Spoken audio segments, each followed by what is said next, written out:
டெல்லியிலிருந்து ரமேஷ்குமார் இணைகிறார்.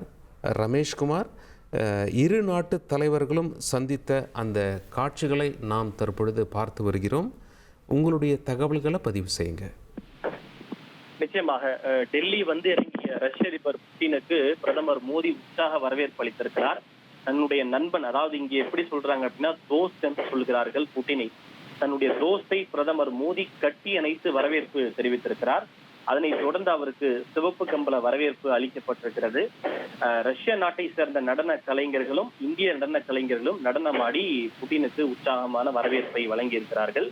இதனைத் தொடர்ந்து இன்னும் சற்று நேரத்தில் பிரதமர் மோடியினுடைய இல்லத்தில் ரஷ்ய அதிபர் புட்டினுக்கு விருந்து, பிரதமர் மோடியின் சார்பில் தனிப்பட்ட விருந்து என்பது அளிக்கப்பட இருக்கிறது.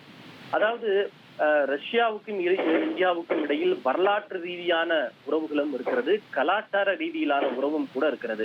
இன்னும் சொல்ல போனால் ரஷ்யா நாட்டினருக்கு தமிழ் மொழியின் மீது மிகப்பெரிய ஒரு ஆர்வம் இருக்கிறது என்று சொன்னால் அது பலருக்கு ஆச்சரியமாக இருக்கலாம். ரஷ்யாவில் தமிழ் மொழியை கற்பதற்கென்றே மாஸ்கோ பல்கலைக்கழகத்தில் ஒரு தனி துறையே உருவாக்கப்பட்டிருக்கிறது. ரஷ்ய நாட்டை சார்ந்த பல அறிஞர்கள், தமிழ் அறிஞர்கள் தமிழ் கற்றுக்கொண்டு தமிழர்களை விட மிக அட்சர சுத்தமாக தமிழ் மொழியை பேசுவதில் வல்லவர்களாக இருக்கிறார்கள். இது மட்டுமல்ல, இந்தியாவில் உற்பத்தி செய்யப்படுகின்ற இந்திய திரைப்படங்களுக்கு ரஷ்ய மக்கள் மத்தியில் ஒரு மிகப்பெரிய ஒரு ஈர்ப்பும் வரவேற்பும் இருக்கிறது. சமீபத்தில் இந்தியாவில் இந்திய திரைப்படங்களான RRR, RRR மற்றும் புஷ்பா 2 உள்ளிட்ட படங்கள் எல்லாம் ரஷ்யாவில் பாக்ஸ் ஆபீஸ் ஹிட் அடித்திருக்கிறது. எனவே இந்திய திரைப்படங்களுக்கு ரஷ்யாவில் திரைப்படங்களை தயாரிப்பதற்கென்று தள்ளுபடி வழங்கப்படுகிறது. அதாவது இந்திய நாட்டை சார்ந்த நிறுவனங்கள் ரஷ்யாவில் திரைப்படங்களை படம் பிடித்தால் அவர்களுக்கு ரஷ்ய அரசு மானியங்களை வழங்குவதோடு மொத்தம் எவ்வளவு செலவாகிறதோ திரைப்படங்களை தயாரிக்க அந்த திரைப்பட தயாரிப்பு செலவில் ஒரு குறிப்பிட்ட தொகை, ஒரு 10% அளவுக்கு ரிபேட்டாக கூட வழங்கப்படுகிறது. அந்த அளவுக்கு இந்திய திரைப்படங்களின் மீதும் இந்திய சீரியல்களின் மீதும் ரஷ்ய மக்கள் அபரிமிதமான ஒரு ஈர்ப்பும் அன்பும் கொண்டவர்களாக இருக்கிறார்கள். ஏனென்றால் இந்திய நாட்டு படங்களான அந்த அன்பு, காதல், குடும்பம் போன்ற அந்த திரைப்படங்கள் எல்லாம் ரஷ்ய மக்கள் மிகவும் விரும்பி பார்க்கக்கூடிய ஒன்றாக இருக்கின்றன. எனவே இந்த ரஷ்ய அதிபருடைய இன்றைய சந்திப்பின் போது இத்திரைப்படத்துறைக்கு சலுகை அளிக்கும் வகையில் ஏதேனும் முக்கிய ஒப்பந்தங்கள் கையெழுத்தாகுமா என்ற ஒரு எதிர்பார்ப்பும் இருக்கிறது. போன ஆண்டு ஒரு சர்வதேச கூட்டத்தில் பேசுகின்ற போது ரஷ்ய அதிபர் புட்டின் கூட இந்த கருத்தை தெரிவித்திருக்கிறார்.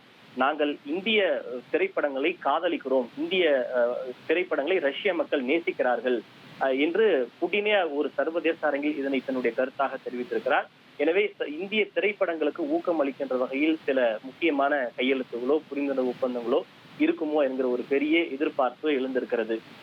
இன்றைக்கு ரஷ்யாவுடனான உறவுக்கு இந்தியா மிகப்பெரிய விலையை கொடுத்து கொண்டிருக்கிறது. அதாவது ரஷ்யாவிற்கு நாம் ஏற்றுமதி செய்வது மிக குறைவாக இருக்கிறது, ஆனால் அமெரிக்காவுக்கு நாம் ஏற்றுமதி செய்வது அதிகமாக இருக்கிறது. இன்று இந்தியாவின் மீது அமெரிக்கா 50% வரியை விதித்திருக்கிறது என்றால் அதற்கு அவர்கள் சொல்லக்கூடிய மிக மிக முக்கியமான ஒரு காரணம், இந்தியா ரஷ்யாவுடன் உறவு பாராட்டுகிறது. அவர்கள் எங்களிடம் குறைவாக வர்த்தகம் செய்கிறார்கள், ஆனால் ரஷ்யாவிடம் அதிகமாக வர்த்தகம் செய்கிறார்கள்.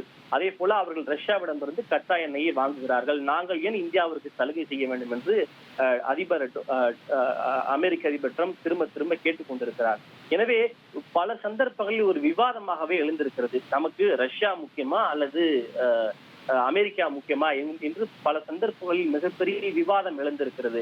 இதன் காரணமாக அமெரிக்காவுடனான வர்த்தகம் இன்றைக்கு நமக்கு சுமார் $80 பில்லியன் இருக்கிறது. எனவே தற்போது இந்தியா மீது அமெரிக்கா அதிக அளவிலான வரியை விதித்திருப்பதால் சுமார் $80 பில்லியன் அளவுக்கு நமக்கு வர்த்தகம் பாதிக்கப்பட்டிருந்தாலும் அதனை பற்றி பொருட்படுத்தாமல் இந்தியா ரஷ்யாவுடனான அந்த உறவை தொடர்ந்து கடைபிடிக்கிறது. ஏனென்றால் ஒரு சர்வதேச உறவு என்பது வெறும் பொருளாதாரத்தை வைத்தோ பணத்தை வைத்தோ மட்டுமே நிர்ணயிக்கப்படுவதில்லை. இந்தியாவை பொறுத்தவரை ரஷ்யா நமக்கு எப்போதும் ஒரு மிகச்சிறந்த நண்பனாக இருந்திருக்கிறது. அதாவது 1952 காஷ்மீர் யாரோடு சேர வேண்டும், இந்தியாவோடு சேர வேண்டுமா அல்லது பாகிஸ்தானோடு சேர வேண்டுமா என்கிற பிரச்சனை வந்த போது அப்போது ரஷ்யா நமக்கு இந்தியாவுடன் தான் துணை நின்றிருக்கிறது. இது தொடர்பாக இந்தியாவிற்கு எதிராக ஐநா சபையில் கொண்டு வரப்பட்ட தீர்மானத்தை வீட்டோ அதிகாரத்தை பயன்படுத்தி ரஷ்யா தோற்கடித்திருக்கிறது என்பது குறிப்பிடத்தக்கது. இது மட்டுமின்றி 1965 இந்தியா சீனா போர் வந்த போது கூட சீனா என்ன நினைத்தது என்றால், ரஷ்யாவும் சீனாவும் கம்யூனிச நாடு, எனவே ரஷ்யா நமக்கு தான் ஆதரவாக இருப்பார்கள் என்று சீனா கருதியது. ஆனால் அப்போதும் கூட இரு நாடுகளுக்கும் இடையே ஒரே கம்யூனிஸ்ட் தத்துவமாக இருந்தாலும் ரஷ்யா ஆதரவளித்தது இந்தியாவிற்கு தான். 1971 இந்தியா மற்றும் பாகிஸ்தான் போர் ஏற்பட்ட பிறகு அமெரிக்கா அப்போது இந்தியாவிற்கு எதிரான நிலைப்பாட்டை எடுத்தது. பாகிஸ்தானுக்கு ஆதரவாக களமிறங்கிய அமெரிக்கா தன்னுடைய 7th ஃபிளீட் என்று சொல்லப்படக்கூடிய கடற்படை மற்றும் போர் விமானங்களை இந்தியாவிற்கு எதிராக போர் புரிவதற்காக வங்காள விரிகுடா கடலில் நிறுத்தி வைத்திருந்தது. அப்போது களத்தில் இறங்கிய ரஷ்யா இந்தியாவின் மீது ஒரு சிறு துரும்பு பட்டாலும் உங்களை காலி செய்து விடுவோம் என்று பகிரங்கமாக அறிவித்து ஆயுதங்களை வழங்கி போரில் குதித்தது. அதன் பிறகுதான் இந்தியாவிற்கு எதிராக போர் புரிய வந்த பல நாடுகள் பின்வாங்கியது, அமெரிக்காவும் கூட பின்வாங்கியது. அந்த சந்தர்ப்பத்திலும் கூட இந்தியாவிற்கு ஆதரவாக ரஷ்யா துணை நின்றிருக்கிறது. 1999 இந்தியா மீண்டும் அணு ஆயுத சோதனையை நடத்திய போது இந்தியாவிற்கு பல நாடுகள் பொருளாதார தடைகளை விதித்தது. ஆனால் அப்போதும் கூட இந்தியாவுடனான உறவில் எந்த விதமான பாதிப்பும் இல்லாமல் இந்தியாவிற்கு தொடர்ந்து உறவை கடைபிடித்து வந்ததோடு இந்தியாவிற்கு ஆதரவாக ரஷ்யா துணை நின்றிருக்கிறது. எனவேதான் தற்போது இந்த ரஷ்ய உக்ரைன் போர் விவகாரத்தில் பல நாடுகள் ரஷ்யாவிற்கு எதிராக இருந்தாலும் பொருளாதார தடைகளை விதித்திருந்தாலும் இந்தியா தனது நட்பை எப்போதும் விடாமல் கடைபிடித்துக் கொண்டே வந்திருக்கிறது. இதுவரை பல நாடுகள் பல சந்தர்ப்பங்களில் இந்தியாவிற்கு ஆதரவாக பேசி இருக்கின்றன, எதிராக பேசி இருக்கின்றன. ஆதரவாக பேசி அமெரிக்கா பல சந்தர்ப்பங்களில் முதுகில் குத்தி இருக்கிறது. ஆனால் ரஷ்யாவை பொறுத்தவரை இதுவரை எந்த ஒரு சந்தர்ப்பத்திலும் இந்தியாவை முதுகில் குத்தியதே இல்லை. எனவேதான் இந்தியா ரஷ்யா என்பது நட்பு நாடு மட்டுமில்லாத நண்பன் என்கிற ஒரு அந்தஸ்தை எட்டியிருக்கிறது. அந்த அடிப்படையில் தான் ரஷ்ய அதிபர் புட்டினுடைய அந்த வருகை இந்த அளவுக்கு முக்கியத்துவம் பெற்றிருக்கிறது. இந்தியாவிற்கு இதற்கு முன்பு எத்தனையோ தலைவர்கள் வந்திருக்கிறார்கள். அவற்றை எல்லாம் விட நாம் ரஷ்ய அதிபருடைய இந்திய பயணத்தை பற்றி நாம் அதிகமாக தற்போது பேசிக் கொண்டிருக்கிறோம், விவாதித்துக் கொண்டிருக்கிறோம் என்றால் இதன் முக்கியத்துவத்தை இதன் மூலமாக கூட நாம் தற்போது புரிந்து கொள்ள முடியும். உங்களுடைய விரிவான தகவல்களுக்கு நன்றி ரமேஷ்குமார். பிரதமர் மோடி அவர்களும் ரஷ்ய அதிபர் புதின் அவர்களும் ஒரே காரில் பயணித்திருக்கிறார்கள். அந்த காட்சிகளையும் நாம் தற்பொழுது பார்த்து கொண்டிருக்கிறோம். அந்த வெள்ளை நிறம் கொண்ட புல்லட் ப்ரூஃப் காரில் பிரதமர் மோடி அவர்களும் ரஷ்ய அதிபர் புட்டின் அவர்களும் பயணிக்கிறார்கள். 2 நாட்டினுடைய கொடிகள் அந்த காருக்கு முன்னே இருப்பதையும் நாம் பார்க்க முடிகிறது. அந்த காரில் இருவரும் ஒன்றாக பயணித்து பிரதமர் மோடி அவர்களுடைய இல்லத்தில் இரவு விருந்திற்காக அழைத்து செல்லப்படுகிறார் ரஷ்ய அதிபர் புட்டின்.